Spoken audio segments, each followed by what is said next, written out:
ம் இன்னைக்கு உங்களுக்கு ஒரு சம்பளம் இல்லனா ஒரு செக் கிடைக்குதுன்னு கற்பனை பண்ணி பாருங்களேன். அந்த சம்பளம் அடுத்த 21 பிறவிகளுக்கு நீங்க திவாலாகாம, அதாவது பேங்க்ரப்ட் ஆகாம இருக்கிறதுக்கு முழு கேரண்டி தருது அப்படின்னா, அது எப்படி இருக்கும்? வாவ்! கேட்கவே ரொம்ப பிரம்மாண்டமா இருக்கு. அடுத்த 21 மாசத்துக்கு என்ன நடக்கும்னே நமக்கு தெரியாது. இதுல 21 பிறவின்னா? ஆமா, ஒரு சயின்ஸ் ஃபிக்ஷன் படக்கதை மாதிரி தோணலாம். ஆனா இன்னைக்கு நாம இந்த ஆழமான அலசல்ல பார்க்க போற மூலக்கட்டுரையின் மையக்கருத்தே இதுதான். கரெக்ட். இது ரொம்பவே சுவாரஸ்யமான ஒரு தத்துவம். கண்டிப்பா. அதாவது ஆத்மாவுக்கும் உடலுக்கும் உள்ள வித்தியாசம், அப்புறம் மாயை அப்படிங்கிற அந்த வலையை எப்படி உடைக்கிறது, மனித குலத்தோட அடையாளம் காலப்போக்கில் எப்படி மாறுச்சு அப்படிங்கிற ஒரு முழுமையான ஆழமான பார்வையை தான் நாம இன்னைக்கு பிரித்தெடுக்க போறோம். ஆமா, இத நம்ம நேயர்களுக்காக ரொம்ப எளிமையா டீகோட் பண்ண போறோம். சரி, இத விரிவாக பார்ப்போம். முதல்ல நாம புரிஞ்சுக்க வேண்டியது மனிதர்கள் தங்களை எப்படி பார்க்கறாங்க அப்படிங்கறத பத்தி தானே. கண்டிப்பா. இங்கே அடிப்படையான விஷயமே அதுதான். பாத்தீங்கன்னா, நாம எல்லாரும் தங்கள வெறும் உடலா பாக்குற பார்வையிலிருந்து ஆத்மாவா பாக்குற பார்வைக்கு மாறணும் அப்படிங்கிறது தான் இந்த மொத்த தத்துவத்தோட அடித்தளமே. ம், நாம எல்லாரும் தினமும் பல விஷயங்களை சம்பாதிக்க ஓடிட்டு இருக்கோம் இல்லையா? ஆமாமா.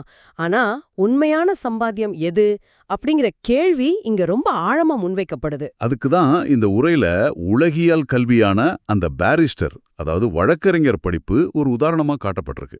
ஆமா, அத பத்தி கொஞ்சம் சொல்லுங்களேன். அதாவது ஒருத்தர் பெரிய வழக்கறிஞரா படிச்சு பணம் சம்பாதிக்கலாம், புகழடையலாம். ஆனா அதெல்லாம் இந்த ஒரு பிறவிக்கு மட்டுமே சொந்தமானது. மூச்சு நின்ன உடனே அந்த பட்டங்கள் எல்லாமே முடிஞ்சிடுது. ஆனா ஆன்மீக அழிவு அப்படி இல்ல. எக்ஸாக்ட்லி. ஆன்மீக அறிவை கேட்கறதும் அதை உள்வாங்கி பிறருக்கு சொல்றதும் தான் உண்மையான சம்பாத்தியம்னு சொல்றாங்க. அதுதான் அந்த 21 பிறவிகளுக்கு தொடரும். இதை எப்படி புரிஞ்சுக்கலாம்னா, இது ஒருபோதும் அழியாத செல்வம். இதை நான் படிக்கும்போதே எனக்கு என்ன தோணுச்சுன்னா, இது ஒரு உடையாத நிரந்தர வைப்பு நிதி. அதாவது ஒரு அன்பிரேக்கபிள் ஃபிக்ஸட் டெபாசிட் மாதிரி இருக்கு. எந்த பொருளாதார வீழ்ச்சியும் இதை தொட முடியாது. ரொம்ப சரியான ஒப்பீடு. ஆனா இதுல ஒரு சிக்கலும் இருக்கு பாத்தீங்களா? ஆமா, இந்த உரையை படிக்கும்போது எனக்குள்ள ஒரு பெரிய முரண்பாடும் தோணுச்சு. அதாவது பக்தி மார்க்கத்துல மக்கள் நடந்துக்கிற விதம் பத்தின ஒரு முரண்பாடு. இங்க ரொம்ப சுவாரஸ்யமான விஷயம் என்னன்னா, மனிதர்களோட நம்பிக்கைகளுக்கும் அவங்களோட நடைமுறை உணர்ச்சிகளுக்கும் நடுவுல ஒரு பெரிய இடைவெளி இருக்கு. கொஞ்சம் இருங்க, அந்த இடைவெளியை நாம இன்னும் கொஞ்சம் விளக்கமா பார்ப்போம். ஒரு பக்கம் தத்துவார்த்தமா பாத்தீங்கன்னா ஆத்மாவுக்கு எந்த பாதிப்பும் இல்ல, அது சுகதுக்கங்களுக்கு அப்பாற்பட்டதுன்னு சொல்றாங்க. ஆமா, அதுக்கு நிர்லேப் அப்படிங்கிற வார்த்தைய பயன்படுத்துறாங்க. எந்த கரையும் படியாதது அப்படின்னு அர்த்தம். கரெக்ட். ஆனா மறுபக்கம் பாத்தீங்கன்னா அதே மக்கள் சீதையை ராவணியன் கடத்தின கதையை கேட்டோ இல்ல மத்த புராண கதைகளை கேட்டோ கண்ணீர் விட்டு அழறாங்க. கடவுளே நேரில் வந்து தங்களை காப்பாத்தணும்னு மன்றாடுறாங்க. இது ரொம்ப உண்மையான ஒரு கேள்வி. ஆத்மாவுக்கு எந்த துன்பமும் இல்ல அப்படின்னா அப்புறம் ஏன் காப்பாத்த சொல்லி ஆடணும்? எனக்கு ஒரு சின்ன அடிபட்டாலோ யாராவது என்ன திட்டினாலோ எனக்கு வலிக்குதே. ஆத்மாவுக்கு வலிக்காதுன்னா நான் ஏன் இவ்ளோ துக்கப்படுறேன்? இதுதான் மனித உளவியலோட மிகப்பெரிய சிக்கல். தத்துவார்த்தமா ஆத்மா தூய்மையானது அப்படின்னு மக்கள் வாயளவுல சொல்றாங்க, நம்புறாங்க. ஆனா நடைமுறை வாழ்க்கையில அவங்க தங்களை ஆத்மாவா உணர்றதே இல்ல, அப்படிதானே? எக்ஸாக்ட்லி. நாம எல்லாரும் தங்கள உடலாவும் பதவியாவும் உணர்ச்சிகளோட குவியலாகவும் தான் அடையாளப்படுத்திக்கிறோம். இது ஒரு வெர்ச்சுவல் ரியாலிட்டி ஹெட்செட்டை மாட்டிக்கிட்டு உள்ள நடக்கிறதெல்லாம் நிஜம் நம்பி பயந்து அலற மாதிரி ஒரு நிலைமை தான். ஓ, நாம மாட்டிக்கிட்டு இருக்கிற ஹெட்செட் தான் இந்த உடல். ஆமா ஆமா. அதனாலதான் கதைகள்ல வர்ற துன்பங்களை கேட்டு மக்களால உணர்ச்சி வசப்பட்டு அழ முடியுது. தாங்கள் ஆத்மா அப்படிங்கறத அவங்க முழுசா மறந்துட்டாங்க. அப்போ அந்த மூலக்கட்டுரையில என்ன வாதம் வைக்கிறாங்க? அங்க முன்வைக்கப்படுற வாதம் என்னன்னா, ஆத்மா எந்த பாதிப்புக்கும் உள்ளாகாது அப்படிங்கிறது வெறும் ஏட்டுச்சுரக்கா. உண்மையில ஆத்மாவில தான் குறைபாடுகள் ஏற்படுது, தூய்மை இழக்கப்படுது.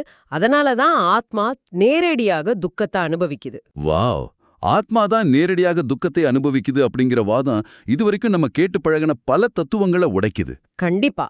அது ஒரு பெரிய பாரடைம் ஷிஃப்ட். ஆமா, ஆத்மா தூய்மை இழக்குது அப்படிங்கிற இந்த தர்க்கத்தை வச்சு பார்க்கும்போது முந்தைய காலமான சத்தியுகம், அதாவது அந்த பொற்காலத்தோட மகிமையையும் தற்போதைய கலியுகத்தோட வீழ்ச்சியையும் அவங்க ஒப்பிடுற விதவோ எனக்கு இன்னும் ஆச்சரியமா இருந்துச்சு. சத்தியுகத்துல பாத்தீங்கன்னா மனிதர்களோட ஆத்மாவும் உடலும் முழுமையான தூய்மையோட இருந்துச்சு. அதனால அவங்க உண்மையான நகைகள் வைரங்களை எல்லாம் அணிஞ்சிருந்தாங்கன்னு சொல்றாங்க. ஆனா இப்ப எல்லாமே போலியாயிடுச்சு. ஜெய்ப்பூர்ல இருக்கிற பெரிய அரண்மனைகளா இருக்கட்டும், இல்ல அமெரிக்காவுல இருக்கிற உயர்தர பங்களாக்களா இருக்கட்டும், சத்யுகத்தோட அரண்மனைகளுக்கு முன்னாடி இதெல்லாம் ஒண்ணுமே இல்லையா? இது முழுக்க முழுக்க உண்மை. இது எல்லாம் என்னால ஏத்துக்க முடியுது. மனிதர்களோட ரசனை மாறலாம், செல்வத்தோட தரம் மாறலாம். ஆனா அந்த காலத்துல பசுக்கள் கூட ரொம்ப சக்தி வாய்ந்தவையா இருந்துச்சு. அதோட சாணம் கூட நிலத்துக்கு ரொம்ப நல்ல உரமா அதிக சக்தி கொண்டதா இருந்துச்சுன்னு சொல்றப்போ, லாஜிக் இடிக்குதுன்னு சொல்ல வரீங்க. அம்மா, எனக்கு கொஞ்சம் லாஜிக் இடிக்கிற மாதிரி தோணுச்சு. ஒரு மனிதனோட உள்நிலை தூய்மை குறைஞ்சா எப்படி பசுக்களோட தரமும் சாணத்தோட கெமிக்கல் காம்போசிஷனும் மாறும்? இதை நம்புறதுக்கே கொஞ்சம் கஷ்டமா இருக்கே. இது ஒரு தனிப்பட்ட மனிதனோட அறநெறி வீழ்ச்சிய மட்டும் நாம பார்க்கக்கூடாது. இது ஒட்டுமொத்த பிரபஞ்சத்தோட அதிர்வலைகள், அதாவது வைப்ரேஷனல் ஃப்ரீக்வன்சி மற்றும் என்ட்ரோபி சம்பந்தப்பட்ட ஒரு பெரிய விஷயம். ஓ, அப்படி ஒரு சயின்டிஃபிக் ஆங்கிள் இருக்கா இதுல? ஆமா, மனிதனோட உள்நிலை தூய்மைக்கும் அவன் வாழற இந்த பௌதிக உலகத்துக்கும் பிரிக்க முடியாத ஒரு தொடர்பு இருக்கு. நீங்க கேட்டீங்கல்ல, மனிதன் மாறினா சாணம் எப்படி மாறும்னு. கேட்டேன். மனிதன் இந்த பூமியில உள்ள உயிரினங்களோட உச்சியில இருக்கான். சத்தியுகத்துல மனிதர்கள் முழுமையான தூய்மையோட எந்த அகங்காரமோ விகாரங்களும் இல்லாம ரொம்ப உயர்ந்த அதிர்வலைகள்ல இருந்தாங்க. ஓகே. அப்போ அவங்கள சுத்தி இருக்கிற இயற்கை, தாவரங்கள், விலங்குகள், ஏன் மண்ணோட தரம் கூட அதே உயர்ந்த அதிர்வலைகள்ல உச்சக்கட்ட சக்தியோட இயங்குச்சு. ஆனா எப்ப மனிதன் தனக்குள்ள விகாரங்களை அனுமதிச்சு தன் அதிர்வலைய குறைச்சுக்கிட்டானோ அப்போதே ஒட்டுமொத்த எக்கோசிஸ்டமும் சரிய தொடங்கிடுச்சு. அதாவது மனிதனோட சக்தி குறையும் போது ஒட்டுமொத்த பிரபஞ்சத்தோட பேட்டரியும் சார்ஜ் இறங்கிடுது அப்படின்னு சொல்றீங்க. ரொம்ப சரியா புரிஞ்சுக்கிட்டீங்க. மனிதன் தன் தூய்மையை இழக்கும்போது இயற்கையும் அதோட உண்மையான இயல்ப பலத்தை இழந்துடுது. அதனாலதான் எல்லாமே பவர்லெஸ் ஆகிடுச்சுன்னு இந்த உரையில ரொம்ப ஆழமா பதிவு பண்றாங்க. கட்டிடங்கள், செல்வங்கள் மட்டும் இல்லாம ஒரு செடி வளர்ற மண்ணோட ஜீவன் கூட மனிதனோட ஆன்மீக வீழ்ச்சியோட நேரடி தொடர்புல இருக்குதுங்கிறது நிஜமாவே ஒரு சிலிர்ப்பான பார்வை. கண்டிப்பா. நாம என்னவா இருக்கோமோ அதுதான் நம்மை சுத்தி உள்ள உலகமா பிரதிபலிக்குது. சரி, இந்த வீழ்ச்சியை பத்தி பேசும்போது மனிதர்களோட அடையாளம் எப்படி மாறுச்சு அப்படிங்கிறது பத்தியும் ஒரு மிகப்பெரிய ஐடென்டிட்டி ஷிஃப்ட் விவாதிக்கப்பட்டிருக்கு. ஆமா, அந்த அடையாளம் மாறின விதம் ரொம்ப முக்கியமானது. மனிதர்கள் ஆரம்பத்துல தூய்மையான நிலையில இருந்தப்போ ஆதி சனாதன தேவி தேவதா தர்மத்தை சேர்ந்தவங்களா இருந்தாங்க. பிரம்மா மூலமா இது ஸ்தாபிக்கப்பட்டுச்சு அப்படின்னு சொல்றாங்க.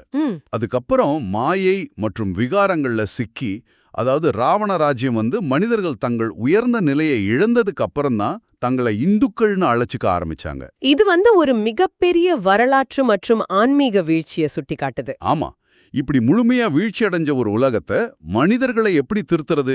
இங்கேயும் கடவுள் நேர்ல மாய வித்தைகள் செஞ்சு திருத்துறார் அப்படின்னு சொல்லாம பாடி லோன், அதாவது உடல் கடன் அப்படிங்கிற ஒரு முற்றிலும் வித்தியாசமான தத்துவம் முன்வைக்கப்படுது.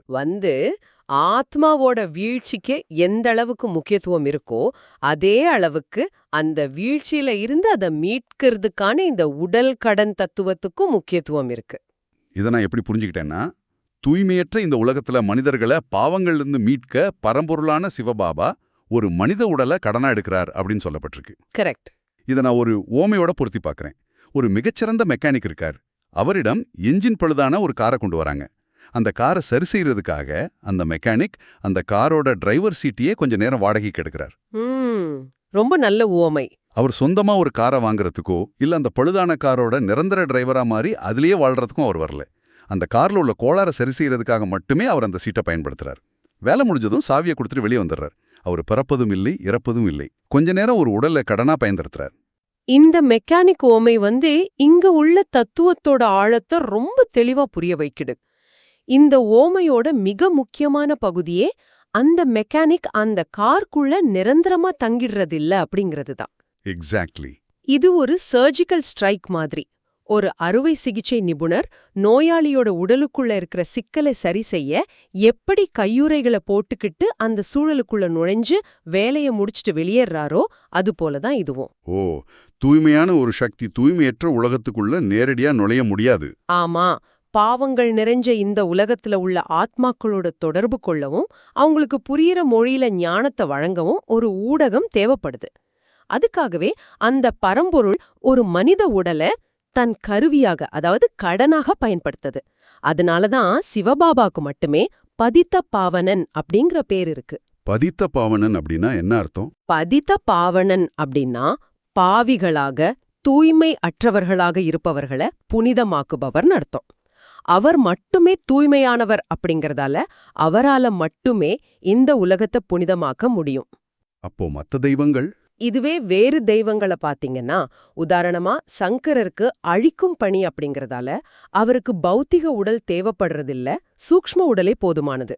ஓ, சரி சரி. அதே போல கிருஷ்ணருக்கு பொற்காலத்தோட முதல் மனிதர் அப்படிங்கறதால அவருக்கு சொந்தமான தூய்மையான உடல் உண்டு. ஆனா எல்லாவற்றையும் புனிதமாக்கும் பரம்பொருளுக்கு சொந்தமான பௌத்திக உடல் இல்ல, கடனா எடுக்கப்பட்ட உடல் மட்டுமே உண்டு அப்படிங்கிற வேறுபாட்டை நம்ம தெளிவா புரிஞ்சுக்கணும். ரொம்ப தெளிவான விளக்கம். கடவுளே வந்து உடலை கடனா எடுத்து ஞானத்தை வழங்கினாலும் இந்த ஆத்மாவை சரி செய்யறது அப்படிங்கிறது நாம நினைக்கிற மாதிரி அத்தனை சுலபமான காரியமா தெரியலையே. ஆமா, அதை ஏன் அப்படி நினைக்கிறீங்க? ஏன்னா இந்த மாயை அப்படிங்கிற மனிதர்களுக்கு பலவிதமான புயல்களை தொடர்ந்து உருவாக்குது அப்படின்னு இங்க எச்சரிக்கப்படுது. மாயை தாக்கும்போது மனிதர்கள் கிட்டத்தட்ட மயக்க நிலைக்கு போயிடுறாங்க. ஆமா, தங்களோட ஆன்மீக பாதையிலிருந்து தடம் புரண்டுடுறாங்க. அந்த மயக்கத்தை தெளிவிக்க தான் அவங்களுக்கு ஒரு சஞ்சீவனி மூலிகை கொடுக்கப்படுது. அதுதான் மன்மனாபவ். கரெக்ட். மன்மனாபவ் அப்படின்னா என்னை நினைவில் கொள், இல்லனா உன் மனதை என்னிடம் ஒருமுகப்படுத்து அப்படின்னு பொருள். இதுதான் இந்த மாயையோட மயக்கத்திலிருந்து விடுபடுறதுக்கான ஒரே தாரக மந்திரம். சரி, ஆனா நடைமுறையில மாயையை எதிர்த்து போராடுறது அப்படிங்கிறது எப்படி இருக்கும்? இத பத்தி யோசிக்கும்போது இந்த உரையோட கடைசி பகுதி என்ன ரொம்ப ஆழமா பாதிச்சது. எந்த பகுதி அது? அதாவது இந்த உடலை ஈஸ்வரிய சேவைக்காக கொடுக்கப்பட்ட ஒரு அமானத்தா கருதணும்னு சொல்லப்பட்டிருக்கு. ஆமா ஆமா, அமானத் அப்படிங்கிற தத்துவம் ரொம்ப பவர்ஃபுல்லானது. அமானத் அப்படின்னா என்ன? நம்மிடம் பத்திரமா பாதுகாக்கிறதுக்காக ஒப்படைக்கப்பட்ட ஒரு பொருள், இல்லனா ஒரு ட்ரஸ்ட்.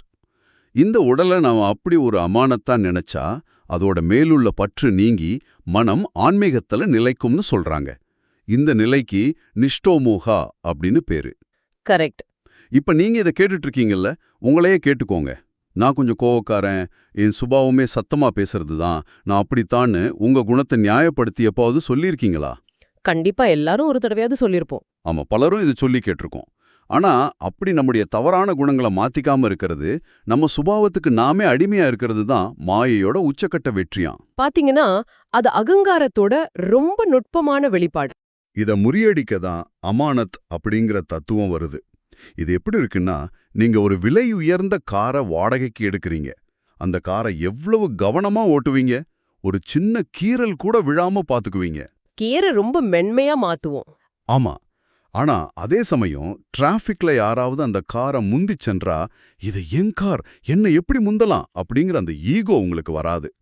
பயணம் முடிஞ்சதும் சாவியை கொடுத்துட்டு எந்த பற்றும் இல்லாம இயல்பா வந்துடுவீங்க. அப்படிதானே? இந்த உடலையும் கையாளணும். இதை நாம இன்னும் கொஞ்சம் விரிவான சைக்கலாஜிக்கல் கோணத்துல பார்த்தா, இந்த அமானத் இல்லனா வாடகை சொத்து அப்படிங்கிற தத்துவம் மனிதர்களோட அகங்காரத்தை ஆணிவேரோட பிடுங்கி எறியக்கூடிய எவ்வளவு பெரிய பிரம்மாண்டமான கருவி அப்படிங்கிறது புரியும். கண்டிப்பா. மனிதனோட எல்லா பிரச்சனைகளுக்கும் ஆணிவேர் இது என்னுடைய உடல் அப்படின்னு நினைக்கிறது தான். அந்த ஒரு எண்ணம் வரும்போதுதான் இது ஏன் முகம், ஏன் அழகு, ஏன் பலம், ஏன் குரல், ஏன் சாதி, ஏன் குணம் அப்படிங்கிற அத்தனை அகங்காரங்களும் முளைக்குது. ஆமா, நான் கோபக்காரன்னு ஒருத்தர் தன்னை அடையாளப்படுத்திக்கிறது கூட தன் உடலோடும் மூளையோடும் தன்னை அதிகமா பிணைச்சுக்கிட்டதோட வெளிப்பாடுதான். ஆனா இந்த உடல் எனக்கு சொந்தமானதில்ல, இது ஒரு உன்னதமான காரியத்துக்காக, உலகத்தை புனிதமாக்குற சேவைக்காக என்கிட்ட ஒப்படைக்கப்பட்ட ஒரு கருவி மட்டுமே அப்படின்னு ஒருத்தர் முழுமையா உணர்ந்துட்டா, அந்த நிமிஷமே நஷ்டமோகா நிலை வந்துடுது. நஷ்டமோகா நிலை வந்துட்டா அப்புறம் எந்த பற்றும் இருக்காது இல்லையா? ஆமா, நஷ்டமோகா அப்படின்னா உணர்ச்சிகள் இல்லாம மரக்கட்ட மாதிரி இருக்கிறதில்ல, எந்த ஒரு உலகியல் பொருளின் மீதும் தன் உடலின் மீதும் கூட பற்று இல்லாம இருக்கிறது. அந்த நிலை வந்துட்டா அங்கு கோபத்துக்கோ கர்வத்துக்கோ இடமே இல்ல, அங்க மிச்சம் இருக்கிறது இனிமையும் பணிவும் மட்டும்தான். வாவ், இனிமை மற்றும் பணிவு. இந்த 2 குணங்கள் தான் ஒரு மனிதனை உண்மையாவே உயர்ந்தவராக்குது.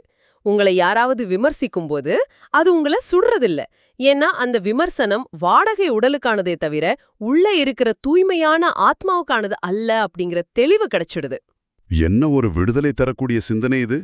எப்போதெல்லாம் நாம இந்த உடலோட நம்ம ஐக்கியப்படுத்திக்கிறோமோ அப்போதெல்லாம் நம்ம வலிகளை விலைக்கு வாங்குறோம். எப்போ இதை ஒரு வாடகைக்காரா பார்க்கறோமோ அப்போ முழுமையான சுதந்திரத்தை உணர்றோம். ரொம்ப அழகா சம்மரைஸ் பண்ணீங்க. நாம இந்த ஆழமான அலசலோட இறுதி பகுதிக்கு வந்துட்டோம். இதுவரை நாம பேசுனது சுருக்கமா பின்னோக்கி பார்த்தா பல ஆச்சரியமான விஷயங்களை நம்ம கடந்து வந்திருக்கோம். ஆமா, அடுத்த 21 பிறவிகளுக்கான உண்மையான சம்பாத்தியம் பத்தி பார்த்தோம். கரெக்ட். அது ஆன்மீக அறிவை பெறுவதும் அதை பிறரோட பகிர்வதும் மட்டும்தான்னு பார்த்தோம். தேவர்கள் அப்படிங்கிற முழுமையான தூய்மை நிலையிலிருந்து மனிதர்கள் எப்படி விகாரங்களுக்கு அடிமையாகி வீழ்ந்தாங்க, அதனால எப்படி ஒட்டுமொத்த பிரபஞ்சத்தோட சக்தியும் குறைஞ்சது அப்படிங்கிற வரலாற்று பின்னணியும் புரிஞ்சுக்கிட்டோம். அது மட்டுமில்லாம கடவுள் எப்படி உடலை கடனா எடுக்கிறார் அப்படிங்கறதையும்.